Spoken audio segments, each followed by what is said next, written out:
एक छोटा सा। तो अभी शुरू कीजिए फिर क्वेश्चन नंबर 19 से। कुछ चीजें मेरे को भी डिस्कस करनी है, but first of all question number 19 को 2 मिनट के लिए ट्राई करो, फिर मैं इसकी राइटिंग पे बात करता हूँ। बिकॉज कहीं ना कहीं स्टूडेंट्स जो मैंने ऑब्जर्व किया है, बच्चे समझ जाते हैं सॉल्व कैसे करना है, बट राइटिंग में कहीं ना कहीं फंसते हैं। तो फिर एक बार आप राइटिंग पे अपनी कॉपी में इसको सोचो कि लिखोगे कैसे। Question number 19. Show that the function defined by g of x is discontinuous at all integral points. सारे इंटीग्रल पॉइंट्स पे वो डिसकंटिन्यूअस है, मतलब कोई भी इंटीजर वहां पे ऐसा नहीं है जहाँ सारे इंटीजर पे वो डिसकंटिन्यूअस होगा, मतलब वहां पे लिमिट की वैल्यू और फंक्शन की वैल्यू में अंतर आने वाला है। तो थोड़ी देर के लिए ट्राई करो, 2-3 मिनट के लिए। यस विवांश, क्वेश्चन नंबर 21 में आप अलजेब्रा फंक्शंस लगा के सीधा ये कर लोगे।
अनुष्का, एनसीईआरटी सॉल्व हुआ था? सॉल्व किया था आपने?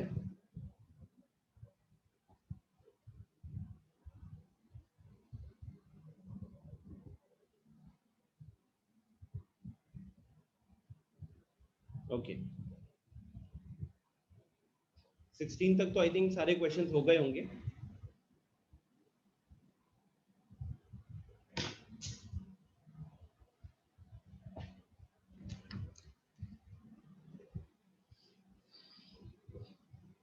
रिकॉर्डिंग देख लेते हैं, रिकॉर्डिंग अपलोड किया हुआ था लास्ट क्लास का।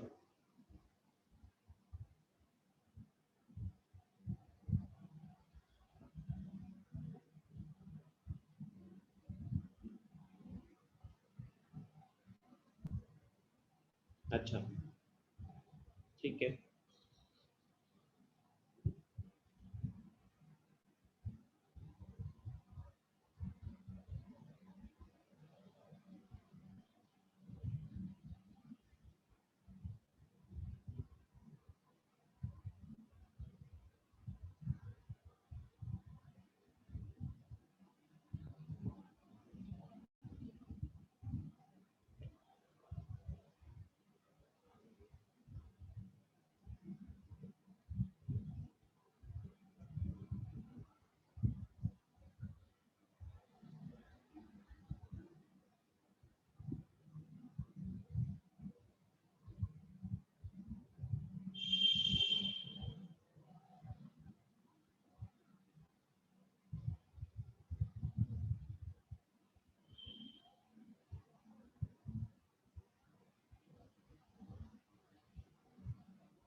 ओके, चलिए अब मैं आपको यहाँ पे एक्सप्लेन करता हूँ राइटिंग, ठीक है।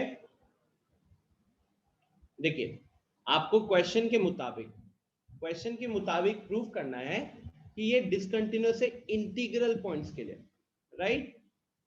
प्रूफ करना है डिसकंटिन्यूअस है इंटीग्रल पॉइंट्स के लिए। तो हमारी स्टार्टिंग क्या होनी चाहिए, हम मान लेंगे कि let A B N integer, let A B N integer, right. So अब आपको कहीं ना कहीं ए पे लिमिट निकालना होगा। ए पे लेफ्ट हैंड लिमिट निकालिए, राइट हैंड लिमिट निकालिए। अगर वो अलग हो गए, लेफ्ट हैंड लिमिट और राइट हैंड लिमिट की वैल्यू अगर अलग अलग आ गए तो फंक्शन डिसकंटिन्यूअस हो गया।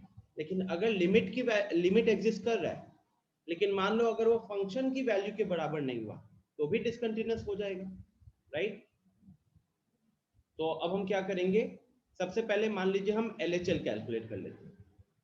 LHL का मतलब हो जाएगा limit x approaching a minus f of x। अच्छा, एक छोटा सा सवाल यहां पे पूछा जाए, कितने लोगों को GIF याद है, ग्रेटेस्ट इंटीजर फंक्शन। हमने लिमिट्स का जो सबसे पहला क्लास था उसमें हमने ये बात किया था, राइट।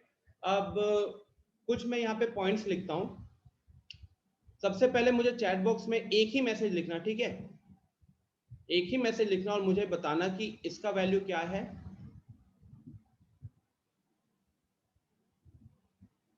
इसका वैल्यू क्या होगा, एंड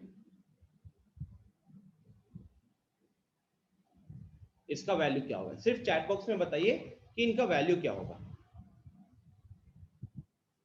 बिकॉज ये अगर आप बता पाए ना तो सॉल्यूशन समझ में आ जाएगा, कह सकते हो। Very good Animesh, Roshan correct. I will expect कि everyone will answer at least this question. Very good Anushka. Anshu last वाले में थोड़ी गलती है, चेक करो। निखिल लास्ट वाले में थोड़ी गलती है। दिव्यांशु करेक्ट। दीक्षा लास्ट वाले में गलती है। रिवांश करेक्ट।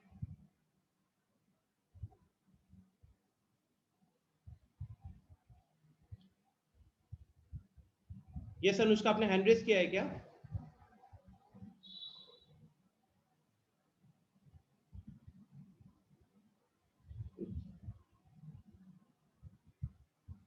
अंशु करेक्ट है। अब Aryan correct.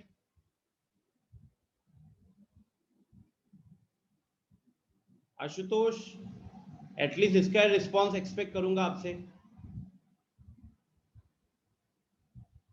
Harshit, Muskan, Om, Ritesh, Saurabh answer is correct. Diksha आप सही है। ग्रेटेस्ट इंटीजर फंक्शन की वैल्यू क्या होगी इन सबकी, लिमिट के पहले क्लास में डिस्कस किया हुआ है। रितेश गलत है लास्ट वाला, चेक कीजिए कहां पे गलती हो रही है।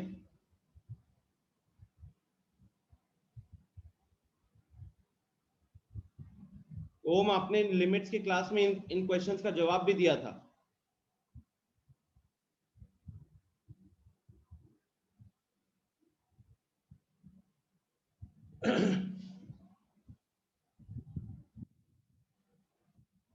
हर्षित, आर यू देयर?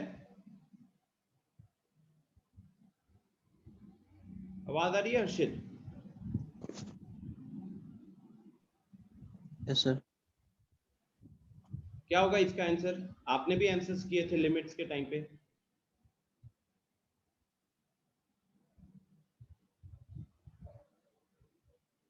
हर्षित, आशुतोष, ओम, मुस्कान, आप लोग अपने पेरेंट्स के पैसे बर्बाद क्यों करते हो? मत करो क्लास। कौन कहता है क्लास करने के लिए?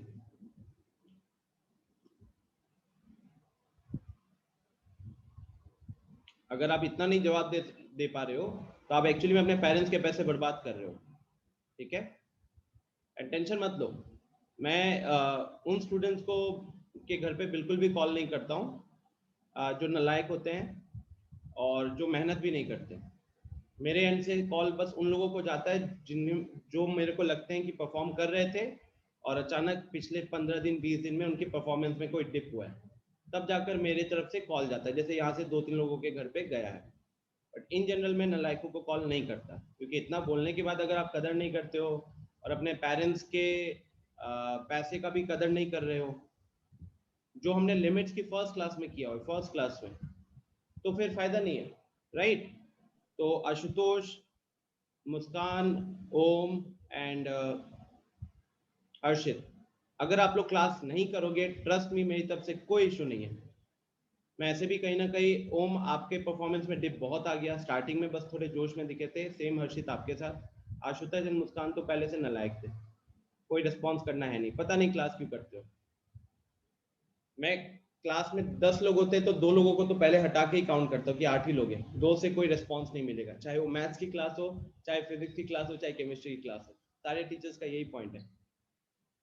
सो कमिंग टू दिस कैलकुलेशन, ठीक है, आई थिंक जितने लोगों से बाकी मैंने एक्सपेक्ट किया था सबने करेक्ट आंसर दिया है। Still just for solution purpose, GIF का मतलब होता है जो भी इनपुट जा रहा है आपको, अगर वो इनपुट इंटीजर है तो वही निकल कर आएगा, नहीं तो उस वैल्यू से जस्ट छोटा जो इंटीजर होगा वो हमारा आंसर होने वाला है। So if I talk about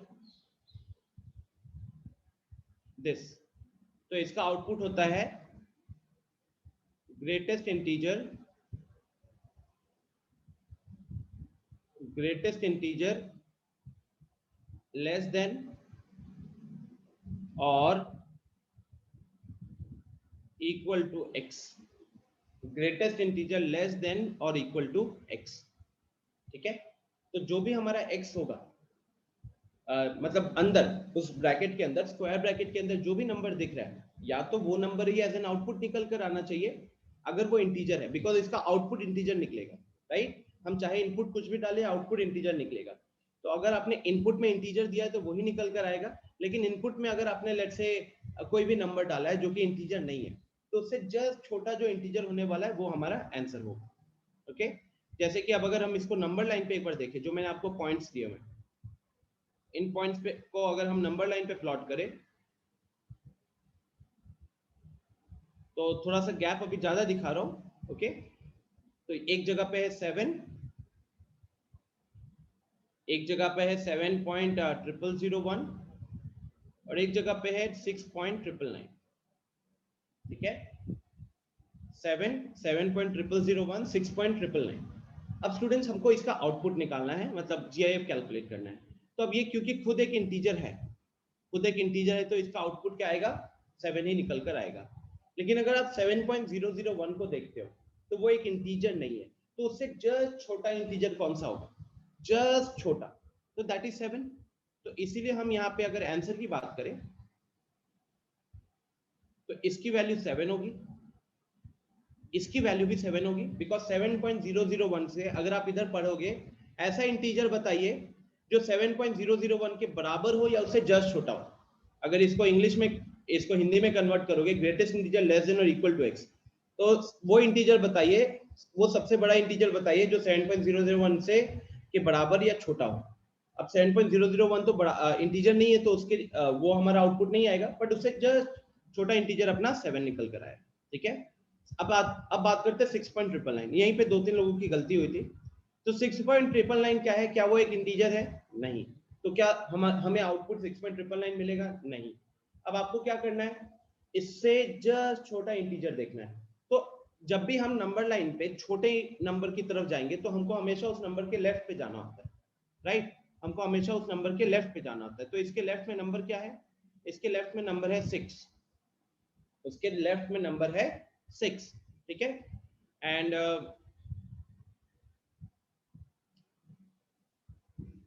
so the output of this will become 6 because आप इससे जस्ट छोटे इंटीजर की तरफ जा रहे हो, राइट। सो और ये क्लास 11th की चीज है, सबसे पहले तो क्लास 11th की चीज है, इट्स नॉट समथिंग जो कि हम क्लास 12th में पढ़ते हैं। अब जैसे कि यहाँ पे अगर हम लिमिट की बात करें, राइट, तो अब हम कोई इंटीजर, मेन आपको मैं ये दिखाना चाहता था कि जैसे ही हम एक इंटीजर के थोड़े राइट पे जीआईएफ कैलकुलेट करेंगे, जैसे अभी हमने देखा था यहाँ पे, जब हम किसी इंटीजर के राइट पे, जस्ट राइट पे, ये देखो ये जस्ट राइट पे ना, जस्ट राइट पे, ये अगर आप इसका जीआईएफ कैलकुलेट करोगे ये तो ये निकल कर आ रहा है, लेकिन अगर इसकी जस्ट इसका जीआईएफ कैलकुलेट करोगे तो ये निकल कर आ रहा है, राइट। ये तो अपना डेफिनेशन वाला पार्ट हो गया। अब इसको यहाँ पे कैसे यूज करेंगे, यहाँ पे तो हम लोग एक इंटीग्रल वैल्यू ले रहे हैं, तो क्या मैं ये कह सकता हूं कि जब हम लेफ्ट हैंड लिमिट कैलकुलेट कर रहे हैं एफ ऑफ एक्स का, ठीक है, लेफ्ट हैंड लिमिट कैलकुलेट करें एफ ऑफ एक्स का, so that will be A minus one, because important चीज देखिए, अब मैं लिमिट को पुट कर रहा हूं, ठीक है, अब मैं लिमिट को पुट कर रहा हूं, और जैसे कि अगर ए, अब अपने मन में सोचो कि मैंने अकॉर्डिंग टू क्वेश्चन ए को एक इंटीजर लेना है, राइट, ए को एक इंटीजर लेना है, तो मैंने इंटीजर अपने मन में, आप 7 सोच लो ना, आप उस इंटीजर को 7 सोच लो, ठीक है, तो 7 से जस्ट छोटा वैल्यू जो होगा, अगर आप उसका जीआईएफ कैलकुलेट करोगे तो जीआईएफ की वैल्यू 6 निकल कर आएगी कि नहीं? 7 से जस्ट छोटा जो वैल्यू होगा, अगर आप उस पर जीआईएफ कैलकुलेट करते हो तो वो 6 निकल कर आएगा या नहीं आएगा? आएगा, बिकॉज यहाँ पे हमने ये भी वैल्यू क्या है, ये भी वैल्यू 7 से जस्ट छोटा वैल्यू है, ठीक है, ये वैल्यू 7 से जस्ट छोटा वैल्यू है, तो यहाँ पे अगर हम जीआईएफ कैलकुलेट करेंगे तो कितना निकल कर आएगा? ये निकल कर आना चाहिए 6, ठीक है, बात समझ में आ रही है? कोई दिक्कत यहाँ पे? अनिमेश, दिव्यांशु, कोई प्रॉब्लम? रितेश?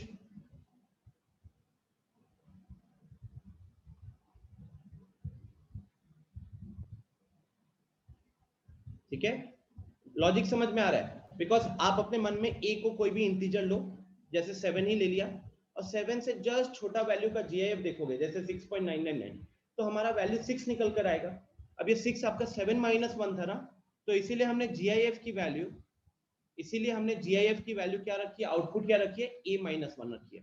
तो अब अगर हम यहाँ पे ब्रैकेट को ओपन करते हैं तो हमें मिलेगा ए माइनस ए प्लस 1, तो फाइनली ये प्लस 1 आ गया। अब अगर हम बात करें राइट हैंड लिमिट का, तो लिमिट x अप्रोचिंग a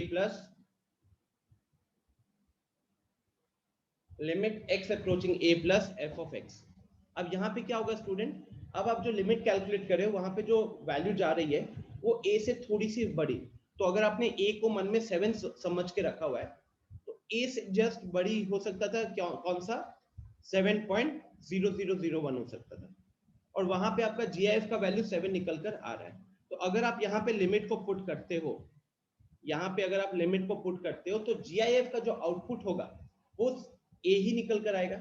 जैसे मन में आप 7 से थोड़ा सा बड़ा वैल्यू लेके चलो, 7.001, तो ये जो 7 प्लस दिख रहा है ना, तो ये ए अगर आप वहां पे ए से थोड़ा बड़ा वैल्यू पुट करें तो जीआईएफ का वैल्यू ए निकल कर आ रहा है, तो इसीलिए मैंने जीआईएफ का आउटपुट यहाँ पे क्या लिखा हुआ है, ए लिखा हुआ है। तो अब यहाँ पे a माइनस ए क्या हो जाएगा, a माइनस ए हो जाएगा 0। तो लेफ्ट हैंड लिमिट की वैल्यू 1 हो गई, राइट हैंड लिमिट की वैल्यू 0 हो रही है। बताओ यहाँ पे कोई दिक्कत हो रहा है क्या किसी को, किसी पॉइंट पे प्रॉब्लम? निखिल, एलएचएल का वैल्यू 1 है ना, लेफ्ट हैंड लिमिट यहाँ पे 1 आ रहा है, राइट हैंड लिमिट का वैल्यू 0 आ रहा है।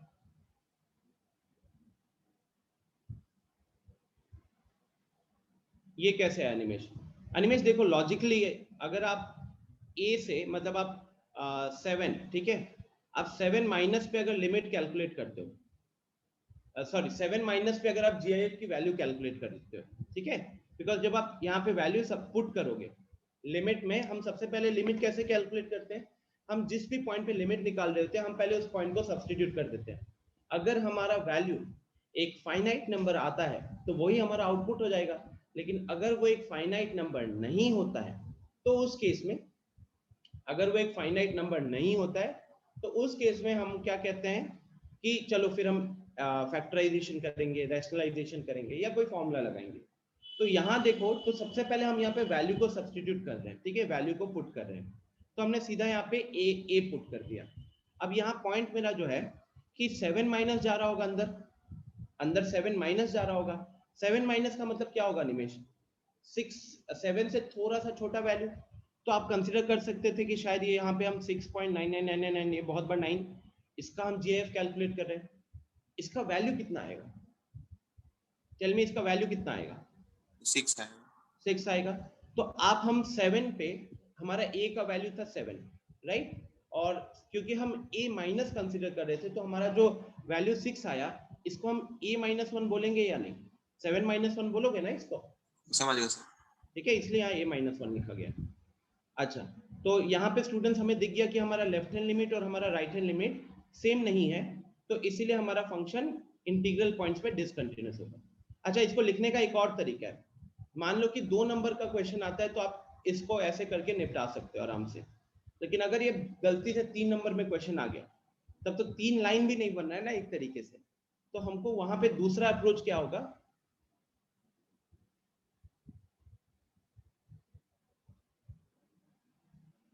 सो लेट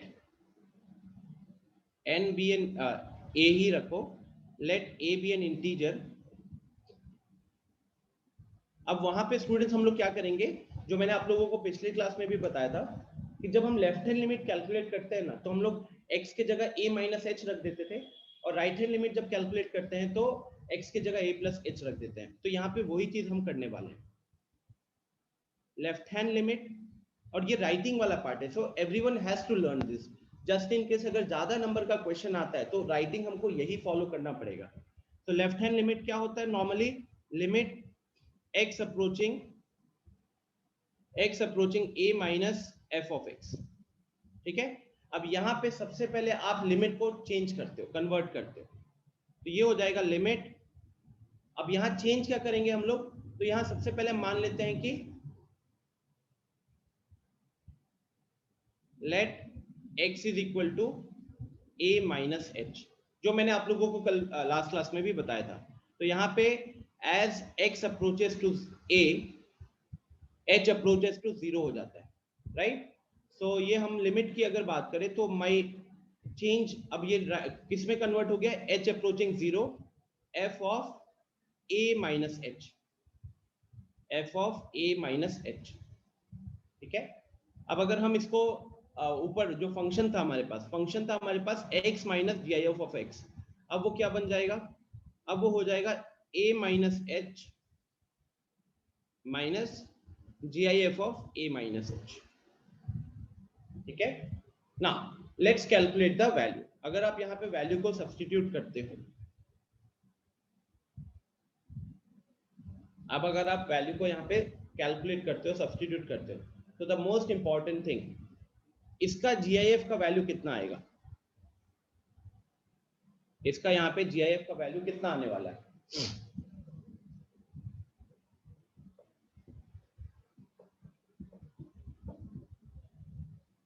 सेम लॉजिक रहेगा।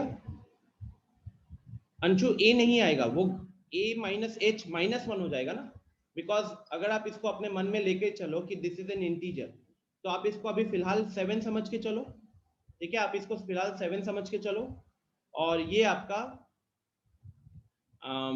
0 पॉइंट, क्योंकि h तो हमारा 0 के बहुत पास है ना, तो आप इसको ये समझ के चलो, तो a का वैल्यू 7 है, h का वैल्यू 0.601 है, तो ये कहीं ना कहीं 6.9999 बन रहा होगा, और उसका GIF का वैल्यू कितना आने वाला है, उसका GIF का वैल्यू कितना आएगा, 6 आएगा कि नहीं आएगा। तो उसका GIF का वैल्यू अगर 6 आ रहा है, तो मैं यहाँ पे ये कह सकता हूं कि ये वैल्यू निकल कर आएगी a माइनस 1, ये वैल्यू निकल कर आएगी a माइनस 1। लॉजिक समझ में आ रहा है सबको। Divyanshu, a minus H minus 1 नहीं लिखेंगे, बिकॉज आप अगर a को अपने मन में 7 समझ के चल रहे हो और h को 0 के बहुत पास लेके जा रहे हो, तो what will be the output of a minus H, the output of a minus H will be a minus 1, because 7 में अगर हमने थोड़ा सा भी वैल्यू सब्ट्रैक्ट कर दिया और 6.99 बन रहा है, उसका अगर हम GIF कैलकुलेट करते हैं तो GIF का आउटपुट क्या निकल कर आएगा, वो 6 निकल कर आएगा। So 6 will be 7 minus 1, that is why we are writing it as a minus 1, ठीक है। और उसके बाद हाँ वो आ जा रहा है, बट आप जो आउटपुट लिखोगे आउटपुट गलत हो जाएगा वहां पे, ठीक है, बिकॉज अगर आप वो लिखते हो दिव्यांशु, तो फिर आपका वैल्यू जो है 6 से थोड़ा कम हो जाएगा। तो यहां अगर हम देखें, अब यहाँ पे लिमिट पुट कर देंगे हम लोग,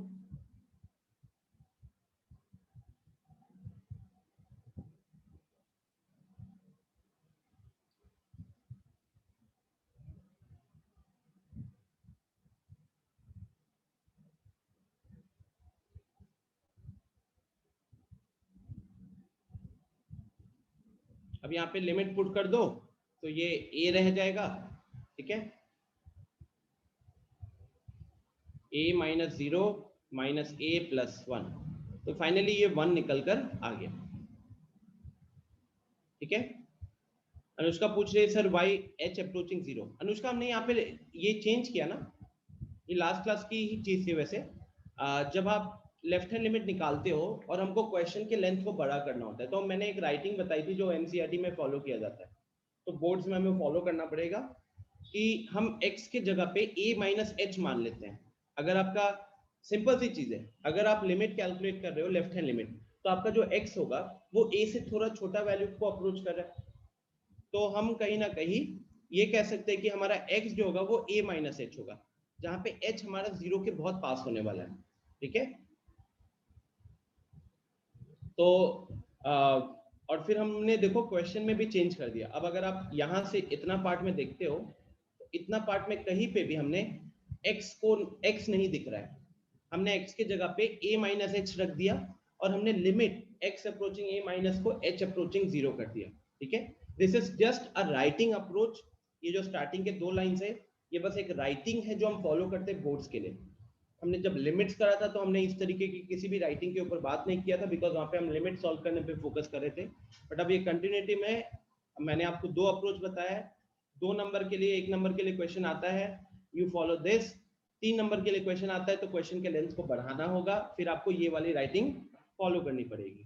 ठीक है, तो लिमिट चेंज हो जाता है। सेम अगर हम राइट हैंड लिमिट की बात करें आर एच एल, तो limit F of x x approaching a plus. अब यहाँ पे भी हमारा सेम लॉजिक रहेगा, हम यहाँ पे भी अनुष्का x को रिमूव करने की कोशिश करेंगे।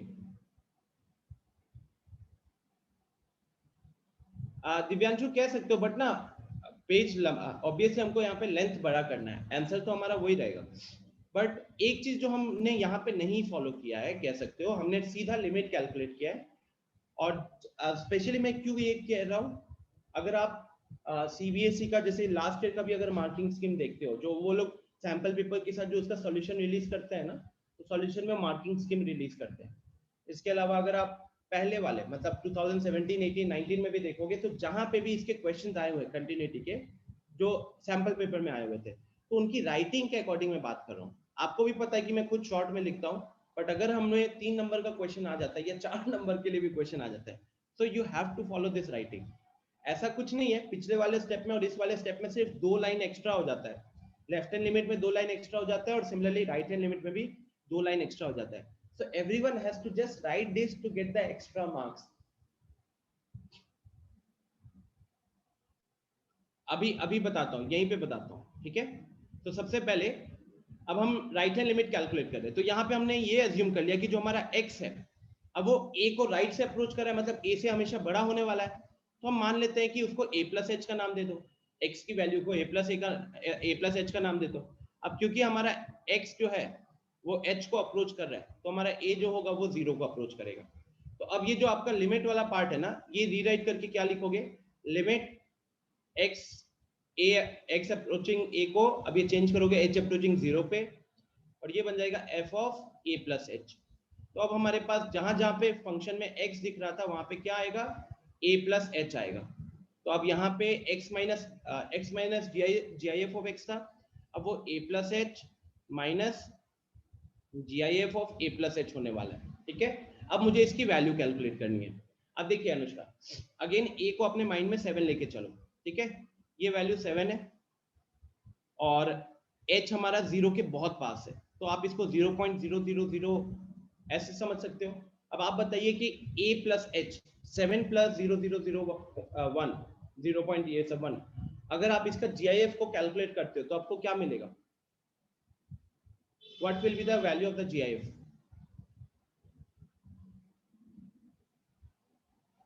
सोच के बताओ। अनिमेश, दिव्यांशु, करेक्ट।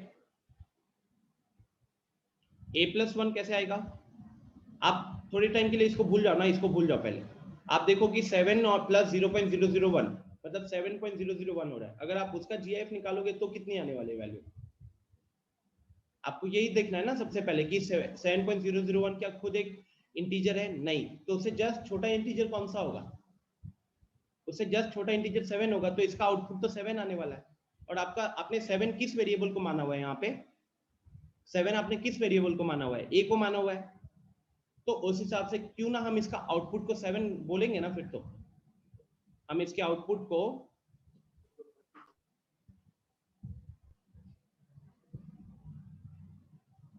7 बोलेंगे। आ रही है बात समझ में? और 7 को हमने क्या लिखा है यहाँ पे, a लिखा है। और अब आप क्या करोगे, अगर आप ब्रैकेट को ओपन कर देते हो, ठीक है, यहाँ पे मान लो आपने ब्रैकेट को ओपन कर दिया, तो आपको दिख रहा है कि a और a कैंसिल हो जाएगा, तो आपके पास क्या बचेगा, लिमिट h अप्रोचिंग 0 h। और अब आप यहाँ पे लिमिट सब्सटीट्यूट कर दोगे तो आपको वैल्यू कितनी निकल कर आ गई, 0 निकल कर आ गई। तो हमारा लेफ्ट हैंड लिमिट था 1, लेकिन हमारा राइट हैंड लिमिट आ गया 0। लिमिट्स अलग अलग हो गए, तो इससे हमको ये पता चल गया कि हमारा जो फंक्शन है वो डिसकंटिन्यूअस है। और अब हमने इस क्वेश्चन के शुरुआत में a क्या माना हुआ था, इंटीजर माना हुआ था। तो अगर हमने रैंडम को इंटीजर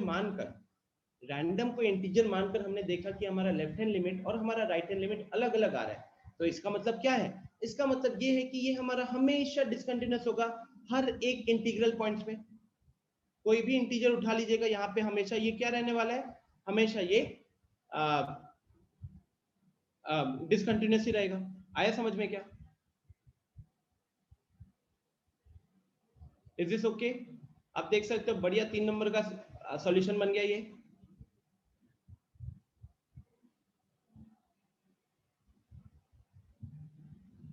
चेक करो कहीं पे दिक्कत हो रही है क्या?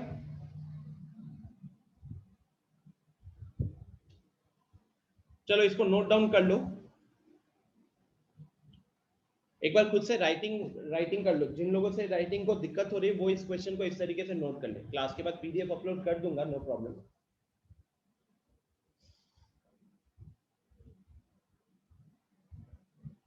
अच्छा, नेक्स्ट क्लास जो होगी हमारी मंडे को, उस दिन आरडी शर्मा का डिस्कशन रखेंगे, ठीक है, सिर्फ आपके बैच के लिए।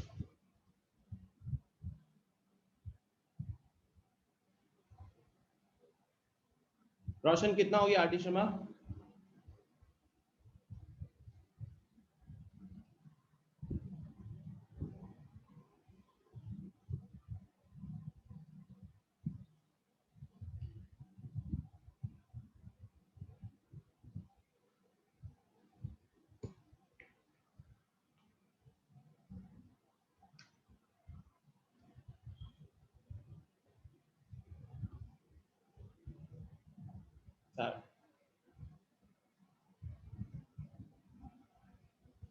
ओके, कंप्लीट कीजिएगा उसको लेकिन पूरा का पूरा, ठीक है। अगर आप पूरा आरडी शर्मा अच्छे से सॉल्व कर लेते हो, जेई मेंस में मैथ्स में एक अच्छा स्कोर आ जाता है उसके बेसिस पे भी। बट यस, पूरा आरडी शर्मा सॉल्व होना चाहिए, आना चाहिए, एंड विद स्पीड। कुछ ही उसके बाद आपको मुश्किल से 20% 25% क्वेश्चन होंगे जो कि आउट ऑफ सिलेबस दिखेंगे मेंस के पेपर में। बाकी सब आपके बोर्ड लेवल पे ही रहते हैं, मतलब बोर्ड के कॉन्सेप्ट रहते हैं, लेवल बढ़ जाता है।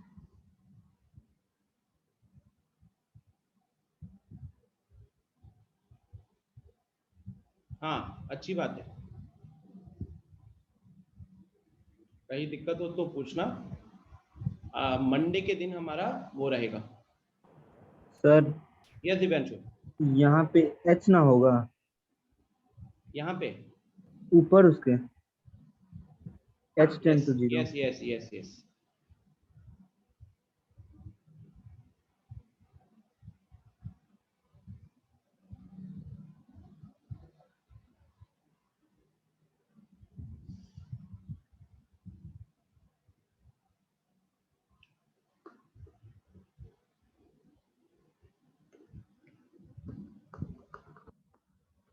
गाइस अब यहाँ से कह सकते हो कि और 3-4 क्लासेस है आराम के, इसके बाद लेवल बहुत हाई होने वाला है।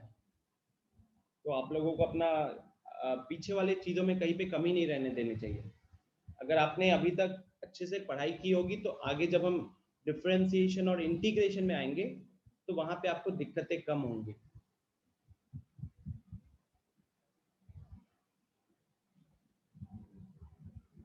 ऑलवेज रिमेंबर, कैलकुलस आपका तकरीबन पेपर का 45%, 80 नंबर में से लगभग 35 से 36 नंबर सिर्फ कैलकुलस से आता है।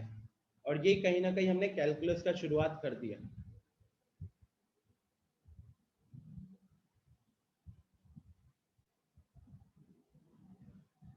अगले ये मान के चल सकते हो कि जुलाई तक जुलाई तक कैलकुलस चलते रहेगा।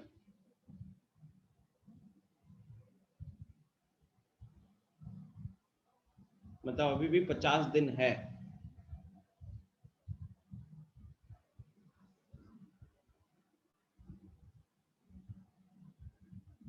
डन, नोट कर लिया, आगे बढ़ो।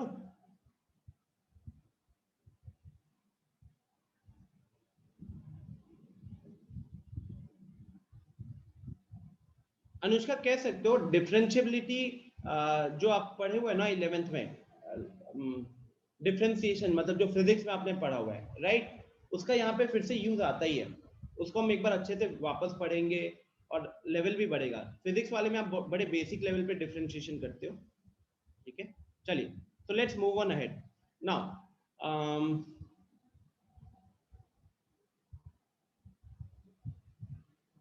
अब हमको क्या करना है,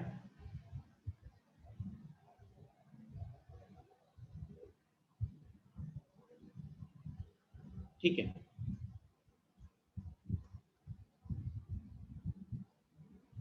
अच्छा, जरा एक बार क्वेश्चन नंबर 24 को ट्राई कीजिएगा। I will give you 2 minutes. जरा क्वेश्चन नंबर 24 को ट्राई कीजिएगा, सिर्फ 2 मिनट का टाइम दे रहा हूं। f of x is equal to x square into sine of 1 by x if x is not equal to 0, and it is equal to 0 when x is equal to 0.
Great.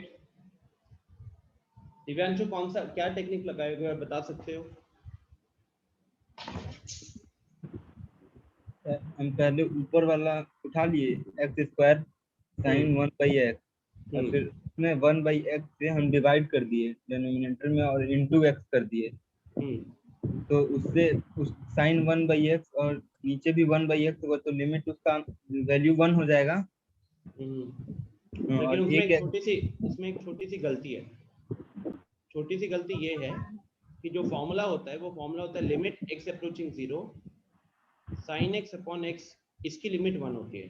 तो important चीज ये होता है दिव्यांशु की, हम जो sign के अंदर जो आर्ग्यूमेंट होता है ना वो भी 0 होता है और ये भी 0 होता है। जबकि आपने यहाँ पे क्या किया इस क्वेश्चन में, limit x approaching 0 sine of 1 by X divided by 1 by X को आपने 1 मान लिया है ना। तो अगर आप देखोगे तो यहाँ इस 1 बाई एक्स का वैल्यू क्या ये 0 है? नहीं, x 0 को अप्रोच कर रहा है तो 1 बाई एक्स किसको अप्रोच कर रहा होगा? इंफिनिटी को अप्रोच कर रहा होगा, राइट। तो इसलिए यहाँ पे थोड़ी सी गड़बड़ है इस मेथड में, जानबूझ के इसलिए मैंने ये क्वेश्चन दिया था, ठीक है।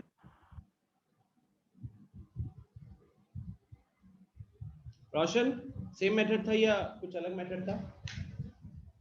सर सेम था। चलिए मिस्टेक पता चल गया। ध्यान रखिएगा, ये क्वेश्चन ऐसा है, आप खुद सोचो ना कि क्या एनसीईआरटी के आगे के क्वेश्चन से ज्यादा मुश्किल था अगर हम सीधा पुट करते तो देयर सम कैच हियर। चलिए, so students first of all, जैसे कि दिव्यांशु ने क्या अप्रोच लगाया, जनरली कोई भी स्टूडेंट जो फर्स्ट टाइम करता है उससे ये गलती होती है। वो लोग यहाँ पे लिमिट x अप्रोचिंग 0। अब फंक्शन का डेफिनेशन कैसा है, x नॉट इक्वल टू 0, मतलब 0 से बड़ा या 0 से छोटा के लिए आप फंक्शन यूज करोगे x square into sine of 1/x, लेकिन x इज इक्वल टू 0 पे आप आउटपुट कैलकुलेट करोगे 0। तो जब हम लिमिट की बात करेंगे, चाहे लेफ्ट हैंड लिमिट हो चाहे राइट हैंड लिमिट हो, दोनों ही केस में हम ऊपर वाला फंक्शन ही पिक करने वाले हैं, है ना। तो limit x approaching 0 x square into sine of 1/x। अब यहाँ पे जो कॉमन मिस्टेक क्या होता है कि लोगों को ये फॉर्मूला याद रहता है, साइन x अपॉन x का वैल्यू 1 होता है, ठीक है। तो यहाँ वो क्या करेंगे कि साइन का एंगल यहाँ पे 1/x दिख रहा है, तो उनका कोशिश होता है कि साइन के डिनोमिनेटर में भी एक 1/x लेकर आ जाए, साइन के डिनोमिनेटर में भी एक 1/x लेकर आ जाए। तो यहाँ पे उसके कारण ये साइन ऑफ 1/x यहाँ रहेगा और डिनोमिनेटर में भी एक 1/x आ जाएगा, ठीक है। तो इससे क्या हुआ कि उसने एक्सप्रेशन को तो चेंज नहीं किया, बिकॉज वही जो x स्क्वायर का एक x वहीं पे रहने दिया और एक को डिनोमिनेटर के डिनोमिनेटर में रख दिया एक तरीके से, तो अल्टीमेटली वो मल्टीप्लाई ऊपर ही होता। अब यहाँ पे उनका फिर फंडा क्या रहेगा, उनका फंडा रहने वाला है कि अब जैसे ये मल्टीप्लिकेशन में है, तो आपको पता है कि अलजेब्रा ऑफ लिमिट लगाकर वो लिमिट दोनों पे डिस्ट्रीब्यूट हो जाएगा, x पे लिमिट लग जाएगा and sign of 1/x upon 1/x पे भी लिमिट लग जाएगा, ठीक है। तो लिमिट कहीं ना कहीं दोनों जगह डिस्ट्रीब्यूट हो गया, इस पे भी डिस्ट्रीब्यूट हो गया और इस पे भी डिस्ट्रीब्यूट हो गया। अब ये सही है कि इसकी वैल्यू 1 होती है, इसकी वैल्यू 0 होगी, क्योंकि अगर आप लिमिट पुट कर देते हो तो ये वैल्यू 0 आएगा, लेकिन ये वैल्यू 1 ये बोलना गलत है। क्यों गलत होगा, बिकॉज ऊपर फॉर्मूला देख ही रहे हो, साइन x अपॉन x की वैल्यू 1 होती है जब एंगल जो इनपुट है ना x वो 0 रहे, तो साइन के अंदर जो एंगल है वो भी 0 के बहुत पास हो और डिनोमिनेटर भी 0 के बहुत पास हो, उस केस में हमारा लिमिट का वैल्यू 1 निकल कर आएगा, ठीक है। उस केस में लिमिट का वैल्यू 1 निकल कर आएगा। लेकिन यहाँ देख सकते हो कि 1/x है, x 0 को तो अप्रोच कर रहा है, लेकिन वहां 1/x है। 1/x होने के कारण आपको पता है कि अगर x 0 के बहुत पास है तो 1/0 के बहुत पास वाला नंबर वो तो इंफिनिटी के बहुत पास निकल जाएगा, तो इसलिए आप यहाँ पे ये लिमिट नहीं लगा सकते। ये है पहली चीज, ठीक है ना। तो ये मैं रहने देता हूं ताकि लोगों को पता चले, नॉट पॉसिबल। अब आते हैं मेन सॉल्यूशन पे। सॉल्व करने के 2-3 तरीके हैं। एक सैंडविच थ्योरम लगेगा यहाँ पे। अच्छा, मैंने आप लोगों को सैंडविच थ्योरम बताया था क्या? सैंडविच थ्योरम बताया आप लोगों को? नहीं बताया। अच्छा, सैंडविच थ्योरम से जनरली मैंने बोर्ड्स में क्वेश्चंस पहले नहीं देखे हुए, एक बार आया था क्वेश्चन। इवन ये क्वेश्चन को सैंडविच थ्योरम से भी कर सकते हैं और नॉर्मल मेथड से भी सॉल्व कर सकते हैं। चलो अभी पहले नॉर्मल मेथड से सॉल्व करते हैं। सैंडविच थ्योरम कभी आप पूछ लेना, वो जनरली बोर्ड्स के लिए इंपॉर्टेंट बिल्कुल नहीं है, तो मैंने नहीं पढ़ाया और उधर A2 वालों को पढ़ाया था। सो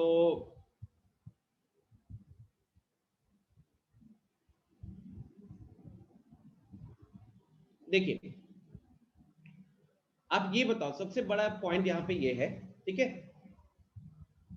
सबसे बड़ा पॉइंट यहाँ पे ये है कि साइन की वैल्यू कहां से कहां तक जाती है।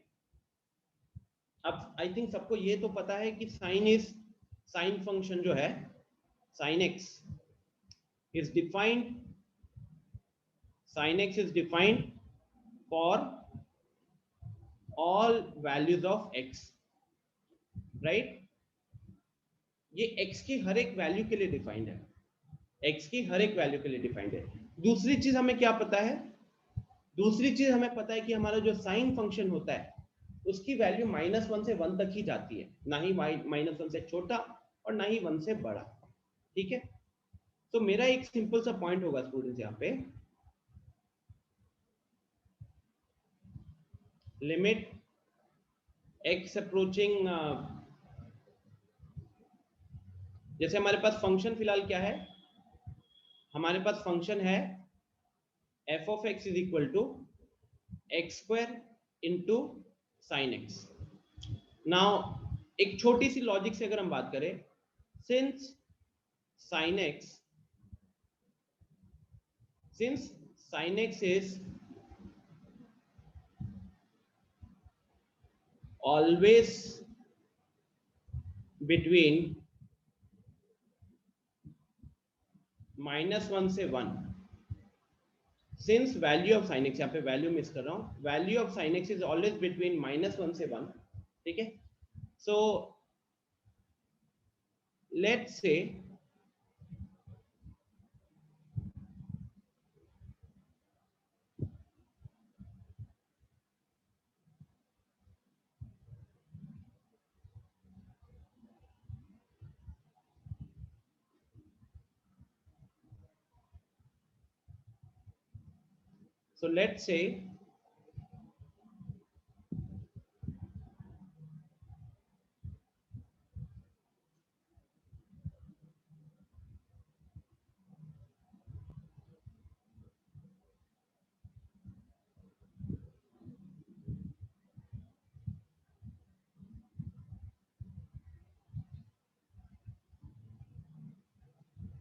limit x approaching 0, sine of 1 by x is equal to m, where m is anywhere between -1 to 1, ठीक है। हमने क्या लिखा, हमने बोला कि क्योंकि साइन ऑफ 1 by x का वैल्यू -1 से 1 की तरफ जाता है, तो मान लेते हैं कि लिमिट x अप्रोचिंग 0 पे जो वैल्यू निकल कर आएगी साइन ऑफ 1 by x की, वो m निकल कर आएगी, ठीक है, वो वैल्यू m निकल कर आएगी। अब ये m -1 से 1 के बीच का कोई नंबर होगा जो हमें नहीं पता और ना ही हम इंटरेस्टेड है। क्यों नहीं इंटरेस्टेड है? बिकॉज यहाँ पे जब एल्जेब्रा ऑफ लिमिट्स लगाते हो, जब आप लिमिट कैलकुलेट कर रहे हो x अप्रोचिंग 0 पे f ऑफ x का, तो यहाँ आपने लिमिट x² पे भी डाल दिया और यहाँ आपने limit sine of 1 by x पे भी डाल दिया। ये एक तरीका है जो आप इजीली फॉलो कर सकते हैं, बट हाँ आपको पता होना चाहिए कि उसकी वैल्यू कहां से कहां तक होगी। अनिमेश कभी भी एक्चुअली -1 और 1 के बराबर होगा नहीं इस केस में, क्योंकि हम लिमिट कैलकुलेट करें। चलो कोई दिक्कत नहीं है, आप लगा दो, ठीक है।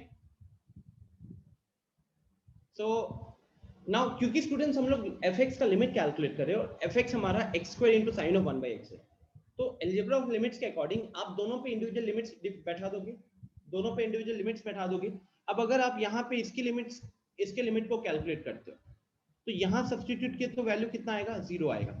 जबकि यहाँ जो भी वैल्यू होगा, यहाँ जो भी वैल्यू आ रहा है m, हमको पता है कि वो वैल्यू कहाँ से कहाँ तक लाई करेगा, -1 से 1 के बीच में ही लाई करने वाला है ना। इसका जो भी वैल्यू निकल कर आएगा वो -1 से 1 के बीच में ही निकल कर आएगा। तो क्योंकि एक चीज 0 है और दूसरी -1 से 1 के बीच में लाई कर रही है, तो अल्टीमेटली दोनों का प्रोडक्ट तो 0 को ही अप्रोच करेगा। Are you getting this fact? Because दो चीजों का अगर मल्टीप्लिकेशन हो रहा है, उसमें से अगर एक 0 है और दूसरा -1 से 1 के बीच में घूम फिर रहा है, तो उस केस में आपका ओवरऑल प्रोडक्ट क्या होगा? ओवरऑल प्रोडक्ट तो 0 ही रहने वाला है। Are you getting this? Logic समझ में आ रहा है क्या ये वाला? बट ये वैसे केसेस में कर सकते हो जहां पे आपको उस फंक्शन की वैल्यू के बारे में आइडिया है, ठीक है ना, जहां पे आपको उस फंक्शन के वैल्यू के बारे में आइडिया है। ऐसा नहीं कि आप कहीं भी ये कर लोगे।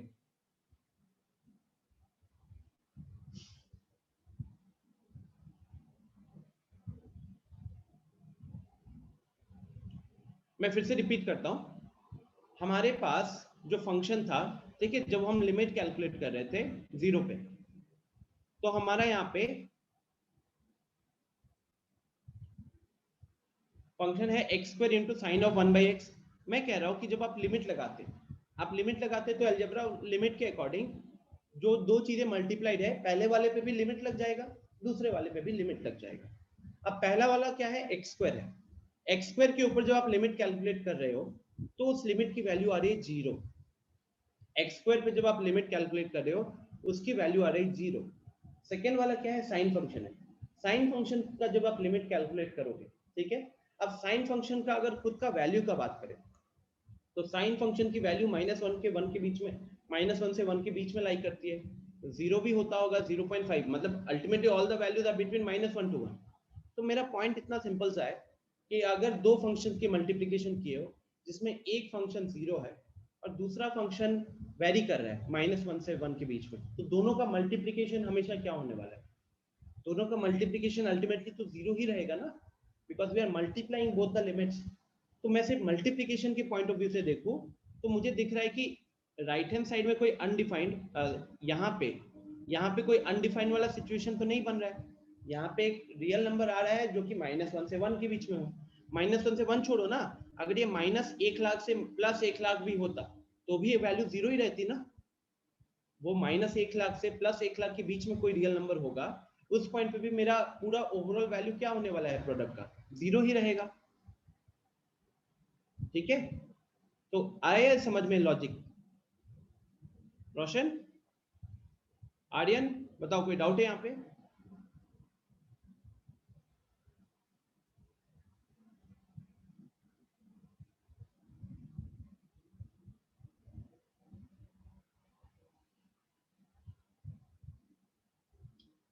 Is this clear? चलिए, सो अच्छा एक काम करते हैं ना, सैंडविच थ्योरम को भी कर ही लेते हैं। जस्ट वेट, यहाँ पे शायद मैंने रखा हो।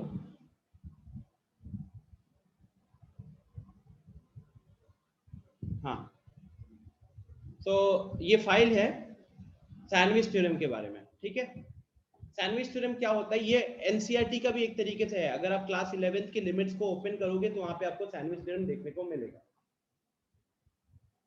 सो सैंडविच थ्योरम को हम स्क्वीज बुक्स वगैरह में या नेट वगैरह पे कहीं पे स्क्वीज प्रिंसिपल भी कहा जाता है। The squeeze principle is used on limit problems where the usual algebraic methods, factorization or algebraic manipulation etc. are not effective. ये मेनली हम उन जगहों पे यूज करते हैं जहाँ पे नॉर्मल जो मैनिपुलेशन है आपके, जैसे कि सब्स्टिट्यूशन हो गया, एलिमिनेशन, सब्स्टिट्यूशन, फैक्टराइजेशन, रैशनलाइजेशन, ये जो चीजें हमने सीखी हुई लिमिट में, मान लीजिए आप उसमें से कोई भी मेथड वहां पे फिलहाल नहीं लगा पा रहे हो, कोई भी मेथड वहां पे नहीं लगा पा रहे हो, तो उस केस में हम क्या करते हैं? हमारी कोशिश होती है कि वो जो फंक्शन हमको दिया हुआ है जिसपे हम ये सारे मेथड नहीं लगा पा रहे, वहां फिर हम उस फंक्शन को किन्हीं दो फंक्शंस के बीच में स्क्वीज कर देते हैं, सैंडविच बना देते हैं। अब जैसे सैंडविच हो रहा है तो दो ब्रेड के बीच में बाकी सारी चीजें आएंगी, तो यहाँ पे भी सोच लीजिए कि हम जो फंक्शन की वैल्यू नहीं कैलकुलेट कर पा रहे हैं, लिमिट नहीं कैलकुलेट कर पा रहे, उसको बीच में रखते हैं और उसके बाकी दोनों साइड में हम रखते हैं दो फंक्शन, सिंपल फंक्शंस, जिनका लिमिट हम आसानी से कैलकुलेट कर सकते हैं। एग्जाम्पल के तौर पे जरा इधर देखिए, इस लाइन को पढ़िए, सेकेंड स्लाइड में जो है, if f g h are three functions such that, मान लो कि ये g of h हमारा वो फंक्शन होता है जो हम जिसकी लिमिट हमें कैलकुलेट करने में दिक्कत हो रही है, तो हमने g of h को क्या किया? fx और hx के बीच में डाल दिया, और कंडीशन क्या रखा है कि g of h जो होगा वो fx से बड़ा या बराबर, लेकिन hx से छोटा या इक्वल होने वाला है। तो समझ सकते हो कि एग्जैक्टली ये बीच में कहीं ना कहीं लाई कर रहा होगा। और ये बराबर या ग्रेटर मतलब क्या है? For all x in some interval containing the point x is equal to c, मतलब कि आप समझ लो कि तीनों के लिए डोमेन कॉमन है। एग्जांपल के तौर पे तीनों के लिए डोमेन कॉमन है, और आप उसमें से किसी भी पॉइंट पे अगर तीनों फंक्शन की वैल्यू निकालोगे, किसी भी पॉइंट पे अगर तीनों फंक्शन की वैल्यू निकालोगे तो वो इस इनइक्वालिटी को फॉलो कर रहा होगा।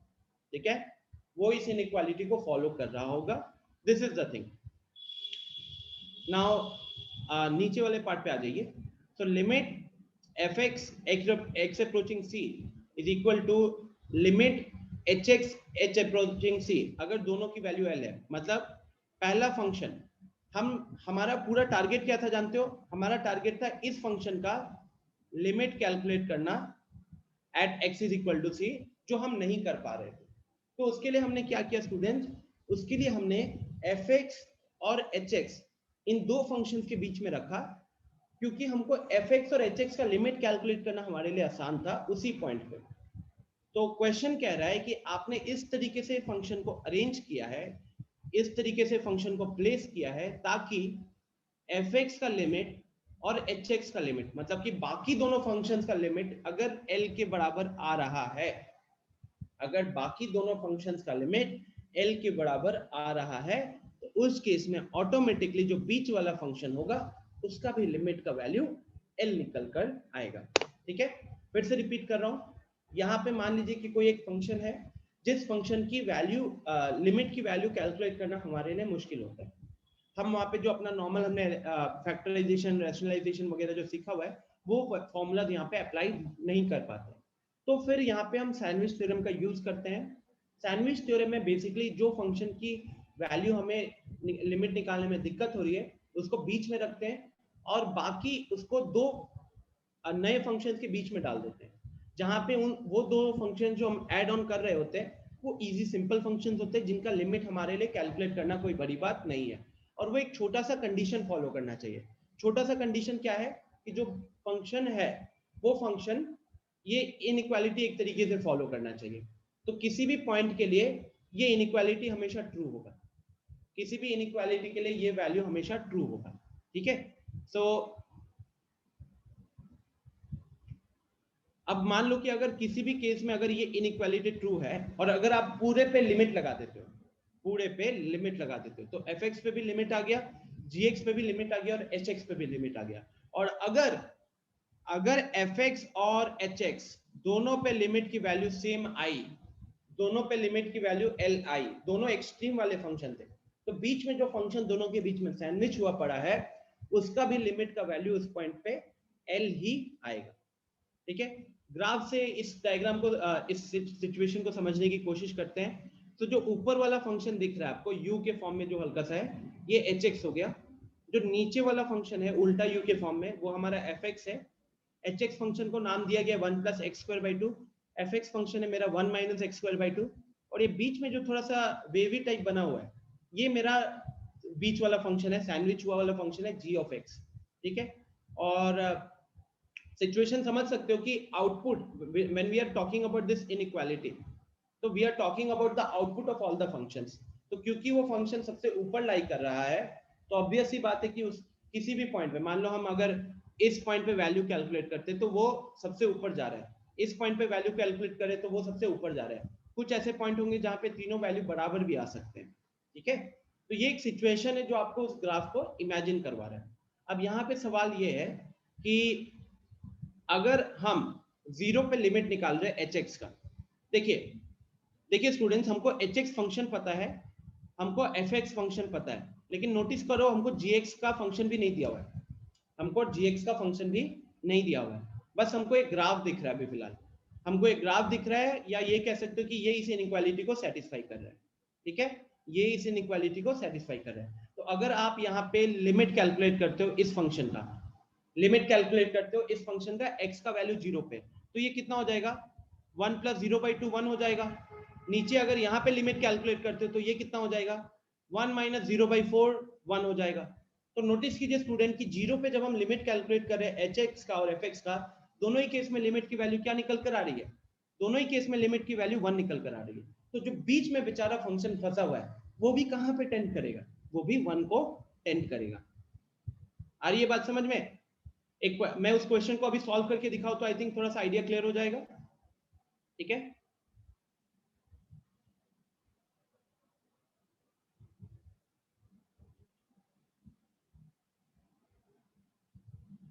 देखो मेन चीज जो अपने को फाइनली जो याद रखना है, एक दो क्वेश्चन भी मैं दे देता हूं तो आप, बड़ा सिंपल है, और क्योंकि वो क्वेश्चन में सैंडविच थ्योरम भी लग रहा है तो इसलिए मैं बता रहा हूं। ये आपको अपने एनसीईआरटी क्लास 11th में मिल जाएगा, आर डी शर्मा में भी मिल जाएगा sandwich theorem. So if g of x is less than equal to h of x and is greater than equal to f of x, ठीक है, for common domain,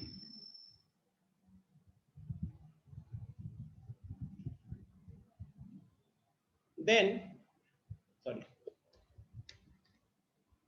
and if, एक ये condition है और दूसरा कंडीशन क्या है, and if limit x approaching a f of x is equal to limit x approaching a h of x। तो फर्स्ट फंक्शन और थर्ड फंक्शन पे जब आप लिमिट कैलकुलेट कर रहे हो दोनों का वैल्यू अगर l आ रहा है, देन हम कह सकते हैं कि जो बीच में जो फंक्शन था, अगर आप उसका भी उसी पॉइंट पे लिमिट कैलकुलेट करोगे तो वो भी लिमिट की वैल्यू कितनी आएगी, वो भी लिमिट की वैल्यू L आने वाली है. This is the main point. ठीक है, this is the main point. Are you getting this?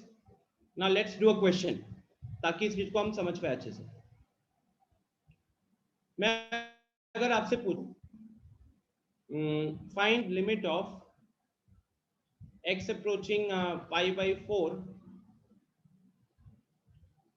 2 plus 3 sin x. ठीक है, 2 plus 3 sin x. Okay, so try कीजिए एक बार जल्दी से.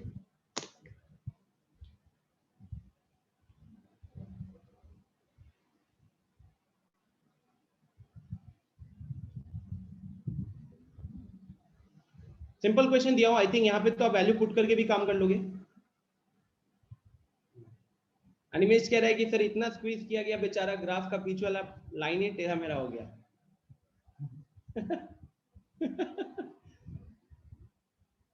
क्वेश्चन पे ध्यान दे दो आप थोड़ा सा.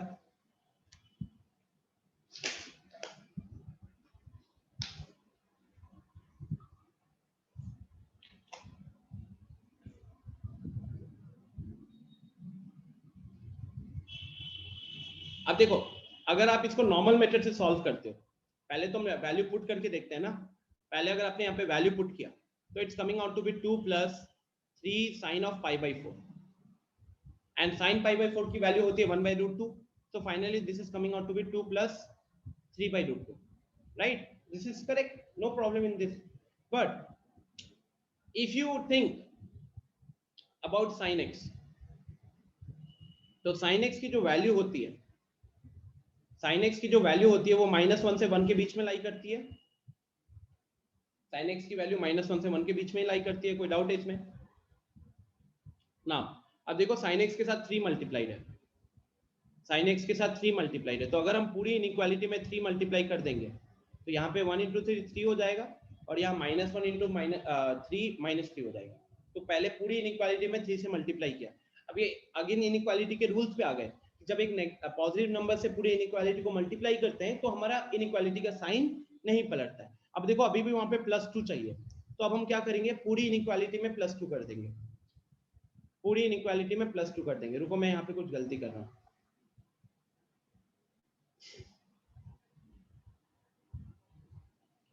ये तो ये सैंडविच थ्योरम का क्वेश्चन नहीं होगा. ये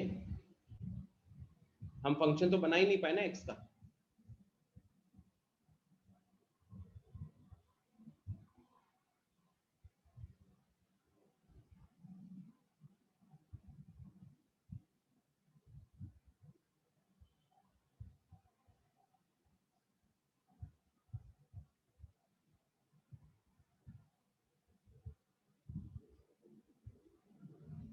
ये नहीं हो पाएगा, मतलब ये x का फंक्शन वैसा नहीं बना. चलो मैं फिलहाल उसी क्वेश्चन को लेके सॉल्व करता हूँ. वो हमारा क्वेश्चन नंबर जो था, function x² sign of 1/x. ठीक है, यहाँ पे हम देख रहे थे. अब अगर आप पहले इधर साइन ऑफ 1/x की बात करें, साइन ऑफ 1/x की बात करें तो इसकी वैल्यू कहाँ से कहाँ तक लाई करेगी, -1 से 1 के बीच में लाई करेगी. अब अगर आप देखोगे तो sin x में एक x का फंक्शन मल्टीप्लाइड है, sin x में एक x का फंक्शन मल्टीप्लाइड है. तो उसके लिए हम क्या करें, पूरी इनइक्वालिटी को x² से मल्टीप्लाई कर देते हैं. पूरी इनइक्वालिटी को हम x² से मल्टीप्लाई कर देते हैं. तो यहाँ पे -x² हो जाएगा, यहाँ पे +x² हो जाएगा और यहाँ पे x² into sine of 1/x बन जाएगा. तो बेसिकली जो हमारा गिवन फंक्शन था, उसको हमने x² और -x² के बीच में डाल दिया. ठीक है, x² और -x² के बीच में डाल दिया. अब आ जाइए लिमिट पे, क्योंकि क्वेश्चन के मुताबिक हमको इस फंक्शन का लिमिट कैलकुलेट करना है 0 पे. तो अब ये क्या बन जाएगा, limit x approaching 0 -x², limit x approaching 0 f of x, limit x approaching 0 x². तो हम तीनों जगहों पे इसका लिमिट कैलकुलेट करने लग गए। ठीक है, हम तीनों जगहों पे इसका लिमिट कैलकुलेट करने लग गए। अब आप बताओ स्टूडेंट्स, इसका लिमिट क्या है? लेफ्ट हैंड साइड में ये लिमिट कितना निकल कर आएगा? ये तो प्रॉपर एल्जेब्रिक हो गया। एल्जेब्रिक हो गया तो x के जगह पे 0 पुट कर दीजिए, तो -0 का स्क्वायर 0 रहने वाला है। सिमिलरली अगर यहां बात करें,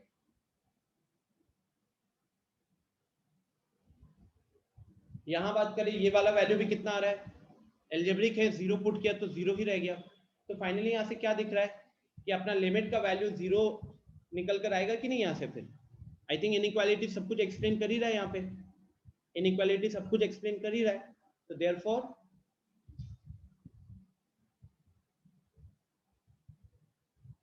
limit x approaching 0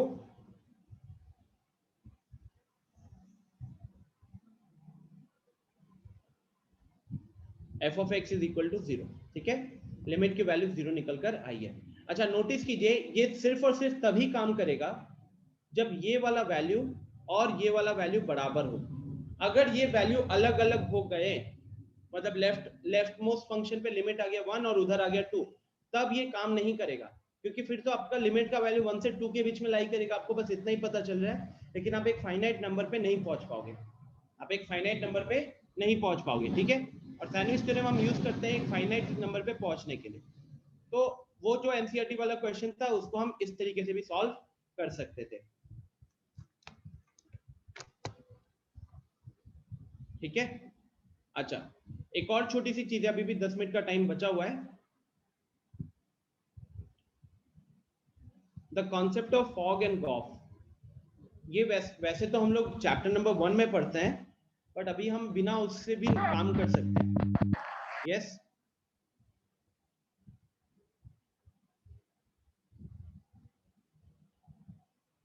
composition of functions, इसको हम चैप्टर नंबर 1 में डिटेल में पढ़ेंगे।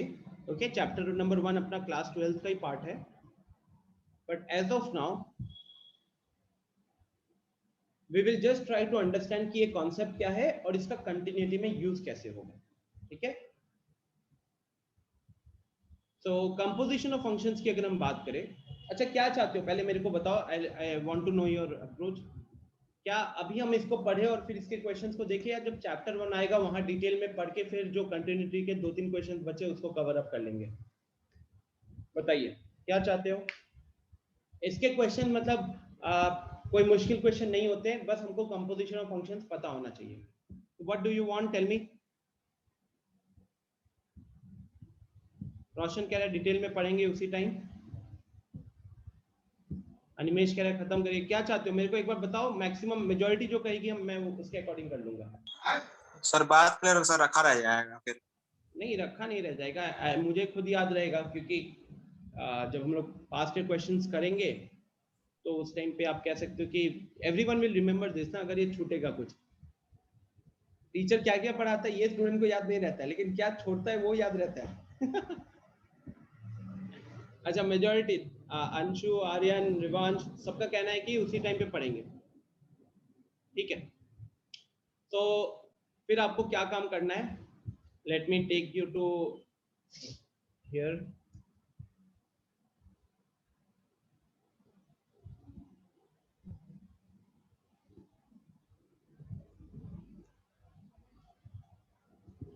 मैं अभी आपको बता देता हूँ कि एग्जैक्टली कौन से क्वेश्चन है जो उस कैटेगरी में आते हैं। ओके, तो क्वेश्चन नंबर 31, 32, 33। ओके, ये 3 क्वेश्चंस हैं जो कि इस कैटेगरी में आएंगे। इसके अलावा बाकी सारे क्वेश्चन जो है वो आप अपने नॉर्मल कॉन्सेप्ट से हम लोग सॉल्व कर सकते हैं। ओके, बाकी सारे क्वेश्चन हम नॉर्मल कॉन्सेप्ट से सॉल्व कर सकते हैं। अच्छा, try to solve this, try to solve this. अच्छा इसी के साथ फिर चैप्टर एंड हो गया, हाँ एक तरीके से, बिकॉज अगर हम वो छोटा सा पार्ट को छोड़ दें तो बाकी सारी चीजें कवर हो चुकी है। अब आपको प्रैक्टिस करना है, नथिंग एल्स। अच्छा देखो डिफरेंशिएबिलिटी नीचे दिख रहा है, ये डिफरेंशिएबिलिटी का फॉर्मूला दिख रहा है कि आपको? ये फॉर्मूले में देखो ये LIM लिमिट, तो फिर से लिमिट आएगा।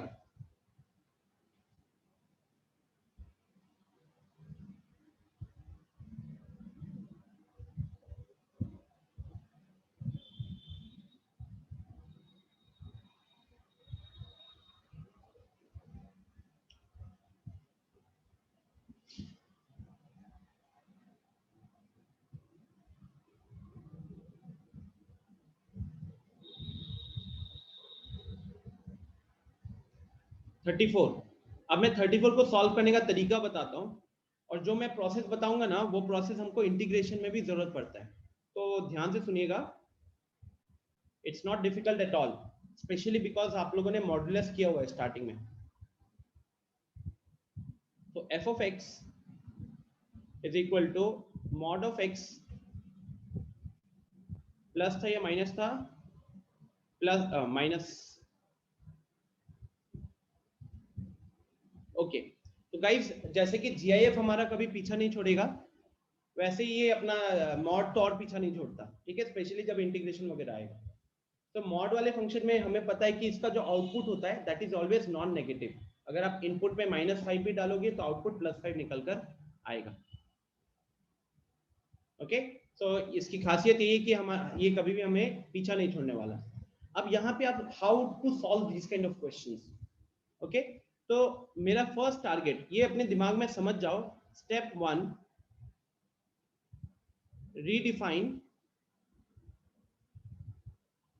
redefine the function at various critical points of the question. At various critical point of the question.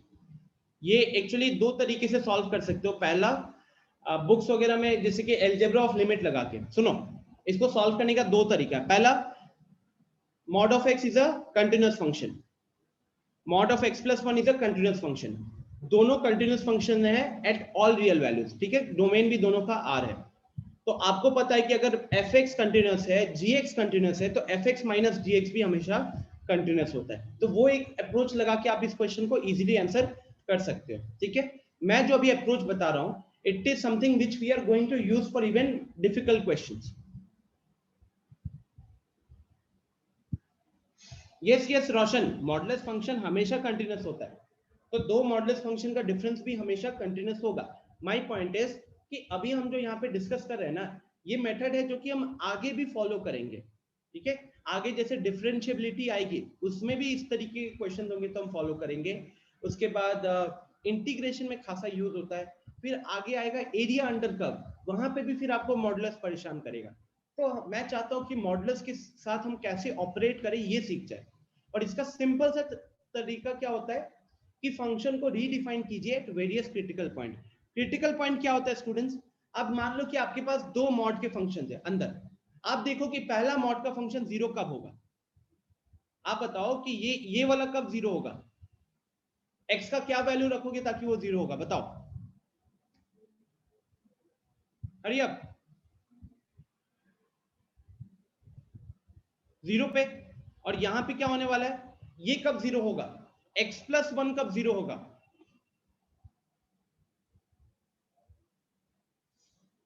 x plus 1 कब 0 होगा, -1 पे। तो आपको क्या करना होता है स्टूडेंट्स ऐसे केसेस में, आप एक नंबर लाइन बनाइए, ठीक है, आप एक नंबर लाइन बनाइए और उस नंबर लाइन पे क्रिटिकल पॉइंट्स को प्लॉट कीजिए। तो क्रिटिकल पॉइंट हमारा था -1 और 0। अब अगर मैं बात करूं सिर्फ मॉड एक्स को देखो, सिर्फ मॉड एक्स को देखो, तो मॉड एक्स आपका कैसे ओपन होगा। मॉड एक्स, सिर्फ मॉड एक्स की अगर हम बात करें तो अगर आप उसके अंदर वैल्यू 0 या 0 से बड़ा डालते हो तो मॉड ऐसे रिमूव हो जाएगा। लेकिन अगर उसके अंदर आप वैल्यू 0 से छोटा डालते हो तो -x के साथ ओपन होगा, राइट।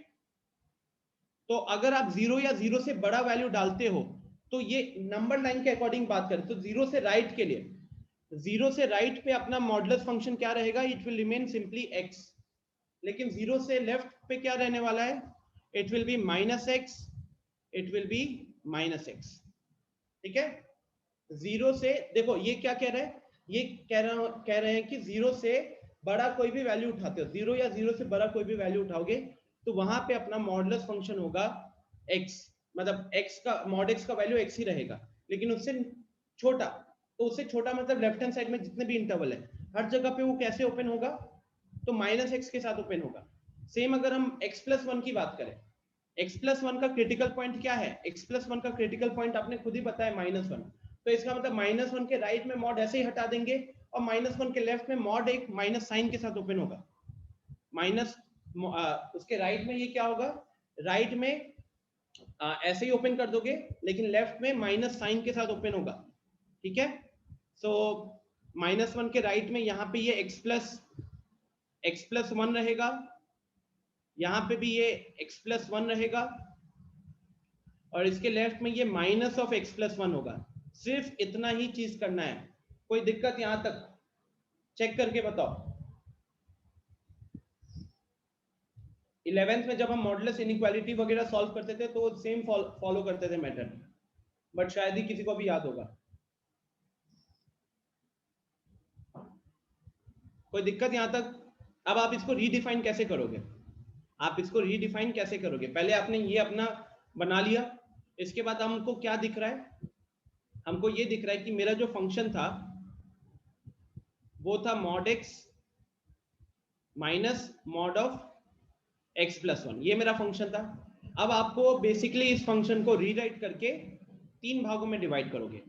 एक भाग होगा आपका जहां पे x का जो वैल्यू है वो लेस देन -1 है। दूसरा भाग होगा जहां पे आपका जो x का वैल्यू है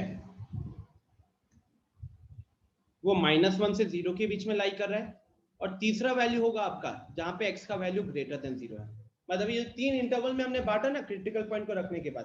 तो क्रिटिकल पॉइंट -1 और 0 रखने के बाद एक इंटरवल बना है -∞ से -1, एक इंटरवल बना है -1 से 0, और एक इंटरवल बना है 0 से ∞।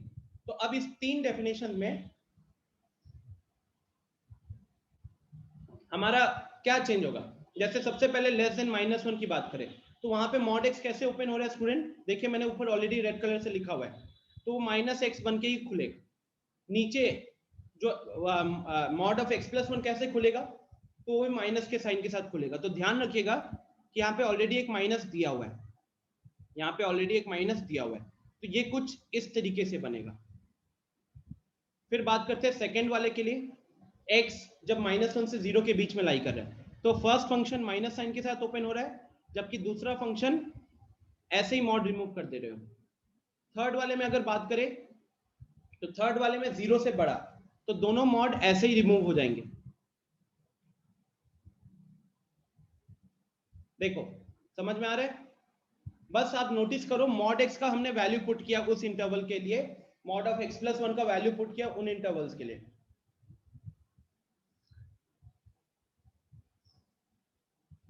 कोई दिक्कत किसी को?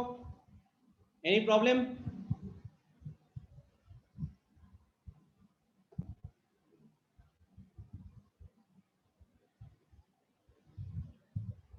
Any problem students? चेक कीजिए।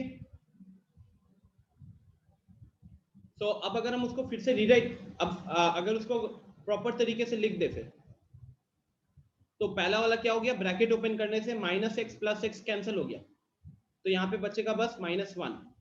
ये कब? जब आपका x लेस देन -1 है। सेकेंड वाले केस में जब आप ब्रैकेट ओपन कर रहे हो तो यहाँ पे क्या निकल कर आएगा? ये फिर से -1 निकल कर आएगा जब x -1 से 0 के बीच में दिख रहा है। और सर +1 होगा ना पहले वाले में? यस सर, +1 होगा। पहले वाले में +1 होगा।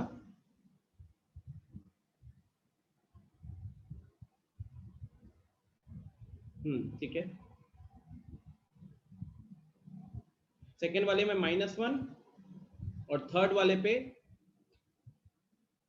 ये फिर से +1 हुआ। अच्छा, साथ ही साथ ना आपको इक्वल टू का साइन देखिए मिसिंग है, इक्वल टू का साइन मिसिंग है, तो आपको एक जगह पे इक्वल टू का साइन लगाना होता है। सर थर्ड वाला -1 होता है। थर्ड वाला -1 है।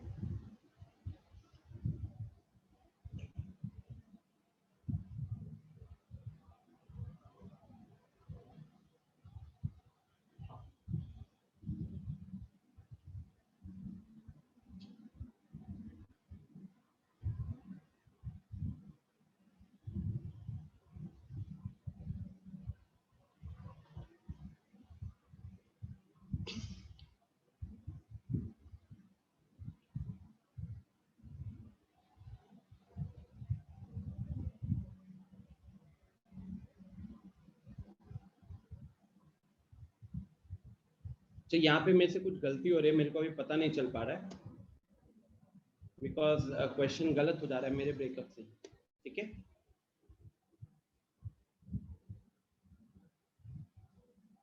कुछ कुछ तो मेरे से गलती हो रहा है बिकॉज गलती ये दिख रहा है मेरे को कि -1 पे मेरा फंक्शन जो है डिसकंटिन्यूअस हो रहा है। ठीक है, -1 पे डिसकंटिन्यूअस हो रहा है बिकॉज -1 पे लेफ्ट हैंड लिमिट आ रही है +1 और राइट हैंड लिमिट आ रही है -1। सो स्टूडेंट्स मुझे बस टाइम दो, मैं इसको अगली क्लास में कंटिन्यू करूंगा।